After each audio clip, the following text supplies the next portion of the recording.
The servants' entrance to Ranford Manor smelled of coal smoke and boiled turnip, and Edmund Ranford, 8th Duke of Ravenscroft, thought it was the most honest smell the estate had ever produced. He shifted the strap of his canvas bag on his shoulder and kept his eyes down as the under-butler, a young man named Perch, whom Edmund had personally approved for the position 2 years prior, reviewed his letter of employment with the slow, self-important gravity of a man who had recently been given a small authority and intended to use all of it. "Stable work," Perch said, not looking up. "Yes, sir." "You've experience with horses?" "Since I was a boy, sir." Perch looked up then, and Edmund met the gaze with the practiced blankness of a man who had nothing to prove. Perch's eyes moved across his face, searching, in the way of minor officials everywhere, for some reason to say no. He found none. Edmund had spent considerable effort ensuring he would find none. The wool coat was genuine laborer's wool, stiff and faintly damp. The boots were borrowed from his valet, who had protested extensively. The forged letter bore a Shropshire address and the signature of a horse master who had died in the spring, and would therefore confirm nothing to anyone. "Right," said Perch, and handed the letter back. "Head groom is Calloway. You'll answer to him. Wages are paid Friday." "Thank you, sir." He had done it. He was, for all practical purposes, no longer the Duke. Edmund had decided on the disguise 11 days ago, in the study of his London townhouse. While staring at the miniature portrait, his solicitor had delivered along with the formal terms of the vain betrothal. The portrait showed a young woman with dark hair and an expression of careful composure. The kind of expression, Edmund had thought, that a person practiced in a mirror. His father had arranged the match before his death, in one of the last coherent acts of a man whose final years had been defined more by political maneuvering than by wisdom. The Vane family had land in the north. The Ranford family had a title and mounting debt. The logic was clean, as such logic always was, and it had nothing whatsoever to do with the woman in the portrait. He was 31 years old. He had survived 2 years in the Crimea, and the subsequent years of managing an estate his father had left in elegant disrepair. He had earned, he felt, the right to at least look at the woman he was to marry before the world was told he would. Not her portrait, her. Lady Isolde Vane arrived the following morning. Edmund was in the upper yard, moving water buckets, when the carriage came through the main gates. He did not stop working. Stopping would have drawn notice, but he watched from beneath the brim of his cap with the particular attention of a man who had spent 2 years learning to assess threats at a distance. The carriage was well kept but not ostentatious. No crest on the door. He noted that. A woman who understood that crests on doors were a form of shouting. She stepped out without waiting for the footman to fully extend his hand, not from impatience, he decided, but from some ingrained habit of self-sufficiency. She was taller than the portrait had suggested. She wore a dark traveling coat, and her hair was pinned with the kind of efficiency that suggested she had done it herself. She stood for a moment in the gravel drive and looked up at the front face of Ranford Manor with an expression Edmund could not immediately read. It was not the expression of a woman admiring her future home. Before he could decide what it was, a small commotion broke out near the garden wall. One of the village children, a boy of perhaps 5 who had followed the carriage in through the gates, had caught his foot between 2 loose stones and gone down hard, and was now producing the enormous sound that small children manufacture from minor injuries. 2 footmen looked at each other. Mrs. Grenwick, appearing at the top of the entrance steps, began the slow architectural descent of a woman who felt that hurrying was for other people. Lady Isolde was already crouching in the gravel. She had the boy's foot free and was examining the scrape on his knee with matter-of-fact concern, speaking to him in a low voice Edmund couldn't hear. The boy's wailing collapsed almost immediately into hiccuping silence. She produced a handkerchief, white, monogrammed, and pressed it gently to the graze without apparent concern for the handkerchief. When the boy was steady, she stood, said something to him that made him nod seriously, and turned back toward the entrance steps as though nothing had interrupted her. Edmund returned to his water buckets. He found, without having intended to, that he was frowning. She came to the stables that evening just as the light was going amber and low across the paddock fields. Edmund was brushing down a gray gelding when he heard the door and looked up. She had changed from the traveling coat into something simpler. She moved along the stalls with quiet familiarity, pausing at each horse without grabbing or startling them, letting them come to her nose first. When she reached the gray, she looked at Edmund with a directness that he noticed required effort to hold without looking away. "He's beautiful," she said. "What's his name?" "Cassius, my lady." "Does he run well?" "Best on the estate." She stroked the gray's jaw and was quiet for a moment. Then, "And you, what's your name?" He answered without thinking, "Edmund." Something shifted in her expression, brief, amused, private. "That's the Duke's name." "So I've been told, my lady." She looked at him a moment longer than necessary, and there was something in her eyes, a door, he thought, she kept closed and latched before she turned back to the horse and said simply, "A heavy name for a stable hand." "I've found it manageable," he said. She almost smiled. He was certain of it. That night Edmund sat in the dark of his private rooms, his real rooms, unlocked for him by Mrs. Grenwick, who had said nothing and asked nothing, because she was the finest housekeeper in England, and stared at the cold fireplace for a long time. She was not what he had feared. She was, in several respects, considerably more than he had been prepared for. He thought about the child in the gravel. He thought about the handkerchief she had not hesitated to ruin. He thought about the door in her eyes. Something about her, he thought, had not yet been said. 3 days in, Edmund had learned the rhythm of his own estate from the bottom up, and it was a humbling education. He learned that the kitchen maids rose an hour before anyone thought they did. That Calloway, the head groom, was quietly brilliant with injured animals and quietly miserable in all human company. That the east corridor leaked when the wind came from the north, and that Mrs. Grenwick had submitted written requests for the repair 4 times in 2 years, each one absorbed into the administration of the estate without response. His administration. His absence. He filed these things away with the methodical habit of a man trained to observe, and he rode out each morning in his role as stable hand, preparing Isolde's mare, a chestnut called Sable, for the early rides that had quickly become the fixed point of his days. She rode well. Not decoratively, the way women of her position were often taught, performing elegance for an audience, but with genuine authority, as though the horse were an extension of a decision she had already made. They spoke during those morning preparations with the careful ease of 2 people who had silently agreed to find each other interesting without yet admitting it aloud. She asked him about the land. He told her things about the estate's northern fields and the temperament of the river in March that he, as Duke, had read in reports but never known in his body until now. She listened with uncommon attention. On the second morning she had brought an apple for Cassius, unprompted, tucked into her coat pocket. On the third morning she had asked him, with a casualness he recognized as deliberate, whether he thought the Duke was a good man. He had taken a moment with the buckle of the saddle before answering. "I think," he said, "that he is trying to be." She had looked at him with that closed door in her eyes and said nothing further. That evening, Edmund should have gone to his rooms. He had correspondence requiring attention and a ledger that demanded an hour of honest reckoning. Instead, he found himself walking the interior corridor of the East Wing, his footsteps quiet on the runner carpet, thinking about nothing in particular with the focused restlessness of a man who is actually thinking about one thing completely. He heard the voices before he reached the sitting room, not loud. The opposite of loud, the particular low register of a conversation being conducted at a volume chosen to carry no further than the walls of the room. Edmund stopped. The corridor was dark between its 2 sconces, and the sitting-room door stood 3 inches open, throwing a wedge of candlelight across the hallway floor. He recognized Isolde's voice immediately.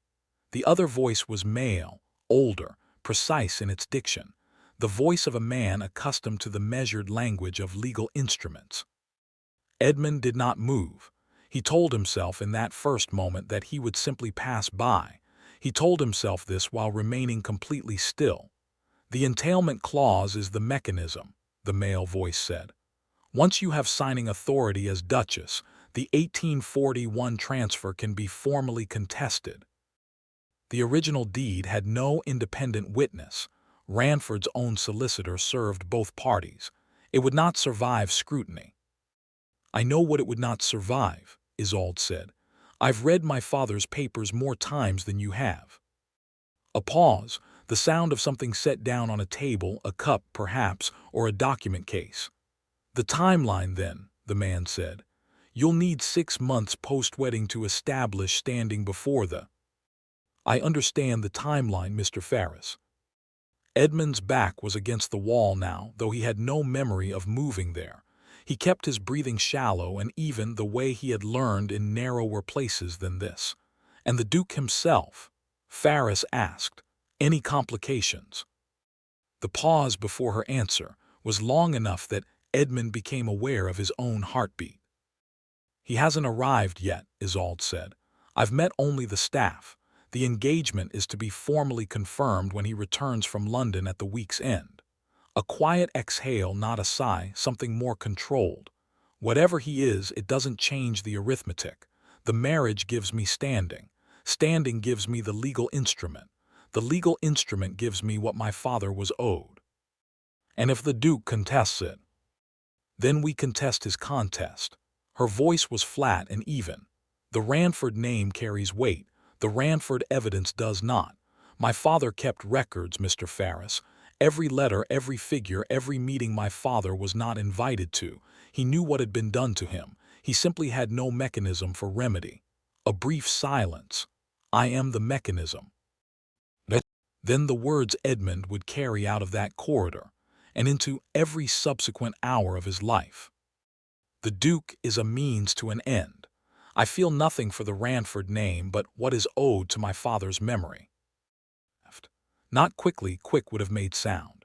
He moved with the slow deliberateness of a man walking away from something that required the full concentration of his body to leave behind. Down the corridor, through the servants' passage, out into the cold night air of the stable yard. He sat on the low bench outside Cassius's stall for a long time. The horse breathed steadily in the dark beside him, indifferent and warm, and Edmund stared at the middle distance and tried to locate his anger. It was there. Of course it was there. He had been categorized, reduced, assigned a function in another person's design without his knowledge or consent, by a woman he had spent 3 days quietly and inconveniently admiring. But beneath the anger, with the persistence of something that refused polite burial, was another thing entirely. Because Edmund knew his father's records too. He had inherited them along with everything else, the debts, the drafty corridor, the 4 unanswered maintenance requests. And in those records, in a folder his solicitor had marked historical matters with the optimistic vagueness of a man hoping it would never be opened, there was a land transfer dated 1841, with no independent witness. He sat with the horses until the cold became serious, and then he made his decision with the quiet finality of a man who has learned that the most important choices are rarely made towards something, but simply against looking away. One more day. He would stay one more day. He needed to know who she was, not only what she planned, but who she was beneath the plan. Whether the woman who had pressed a monogrammed handkerchief to a stranger's child's knee and brought unprompted apples to a horse she didn't own, was the same woman who had just spoken in that room, or whether, as he was beginning, dangerously, to suspect, she was both, and the distance between those 2 women was the most important thing he had ever been asked to understand. She came to the stables before the light had fully decided what it wanted to be. Edmund heard her footsteps on the yard stone while he was filling Sable's water, the particular rhythm of her walk he had learned without meaning to, unhurried but purposeful, the walk of a woman who moved through the world as though she had measured it in advance. He did not turn around immediately. He gave himself 3 more seconds with the bucket, which was all the preparation available to him. She looked, when he faced her, like someone who had not slept. Not disheveled, she was too composed for dishevelment, but there was a quality of thinness around her eyes, as though something behind them had been burning through the night and consuming fuel she couldn't spare. She did not offer a greeting. She stood at Sable's stall and pressed her palm flat against the mare's neck, and for a long moment neither of them spoke. "Can I ask you something?" she said finally. "Yes, my lady." She was quiet again, working out the shape of the question with visible care. If someone close to you had been wronged, genuinely wronged, deliberately and without consequence, and you had spent years building the means to correct it, she stopped, began again. At what point does correcting a wrong become simply continuing it? Edmund set the bucket down slowly. "That depends," he said, "on what you're willing to damage in the correction." She turned to look at him then, and something in her expression was less guarded than he had yet seen it. The door was not open, but it was unlocked. He could see the unlocking. "I think," she said, with the precision of someone choosing each word like a step across uncertain ground, "that I have made a terrible mistake." "What kind of mistake?" She looked back at the horse. "The kind where you construct something very carefully over a long time, and then you arrive at the place where you intended to use it, and the place is not what you built the thing for." A pause. "The people here, the estate, I had not expected," she stopped again, and this time she didn't immediately resume. "I had not expected to find it full of people I could almost love." The word almost landed in the cold morning air and stayed there. Edmund reached into the collar of his coat. His fingers found the cord he had worn for 4 days, since the morning he arrived, since the moment he had removed his signet ring and threaded it onto leather rather than leave it in a room he wasn't supposed to be sleeping in. He lifted the cord over his head. He held the ring for a moment in his closed fist, and then he set it on the flat top of the stall post between them. The Ravenscroft seal, unmistakable if you knew it. She knew it. The silence that followed was the loudest thing he had heard in years. He watched her face move through its architecture of reaction, the rapid, sequential collapse of one understanding and the violent construction of another. Shock first, white and total. Then something that was almost a flinch, the involuntary recoil of a person who has been seen from a direction they left unguarded. Then fury, which rose in her eyes like water finding its level and stayed. She stepped back from the stall post. "How long?" 4 days. "You have been," she stopped, controlled herself with visible effort. "You stood here every morning and you—" "Yes. That is a profound cruelty." "I know. You spied on me." The word was precise and deliberate, a surgical instrument rather than an epithet. "In my private conversations, in my—" "Yes," he didn't soften it. "I did." She stared at him. He held the stare without defense. He had decided, sometime in the cold dark of the previous night, that he would not manage this moment. He would simply stand in it. "And what you heard," she said. Her voice had dropped to something very controlled and very quiet. "You heard everything." "Enough." The fury in her eyes shifted then, didn't leave, but admitted something alongside itself.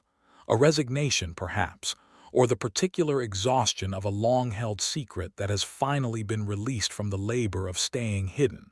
She looked at the ring on the post. She did not touch it. "Then you know what I intended." "I know why," Edmund said. "That's not the same thing, but it matters more." She looked up sharply. "The 1841 transfer," he said. "My father's solicitor, no independent witness." He watched her face. "I've read those records, Lady Isolde. I read them 2 years ago and marked the folder and set it aside because the man who made that decision was already dead, and I told myself the matter was historical." He paused. "That was a cowardice I dressed as practicality." The silence between them changed its quality. Still taut, but differently, less like a wire about to break and more like one being slowly, carefully loosened. "What are you saying?" she asked. "I'm saying your father was wronged, by mine. On behalf of my family and my name, I am telling you that plainly, without negotiation attached." He let that stand alone for a moment before continuing. "I am also saying that I would like to propose something different than what either of us came here for." He told her then simply, without performance, that he would open a formal inquiry into the land transfer, that he would retain an independent solicitor, not a family man, that if the investigation confirmed what both of them already believed it would confirm, the land would be returned to the Vane estate through lawful process. No marriage as mechanism, no leverage. Her choice, standing alone on its own ground. She listened without interrupting. When he finished, she was very still. "You would do that," she said slowly, "without the marriage. The wrong doesn't require your hand to be corrected. It only requires the will to correct it." "And the marriage?" she asked. The question was careful, stripped of strategy. "That," Edmund said, "is a different conversation. One I'd like to have with you as yourself if you're willing, not as an instrument, not as a means." He picked up the signet ring from the post and turned it once in his fingers, and not as a stable hand. For the first time in 4 days, he saw the door and her eyes open.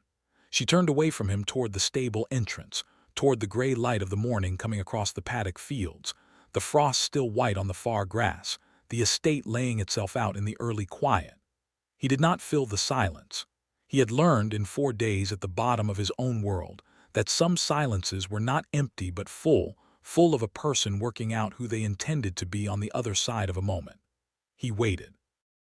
Not as a duke calculating advantage, not as a stable hand with nothing to lose, but as a man who had looked at another person clearly and chosen, for the first time in longer than he could honestly remember, to let someone else hold the decision. She turned back, and this time when she looked at him, she was looking at the same man.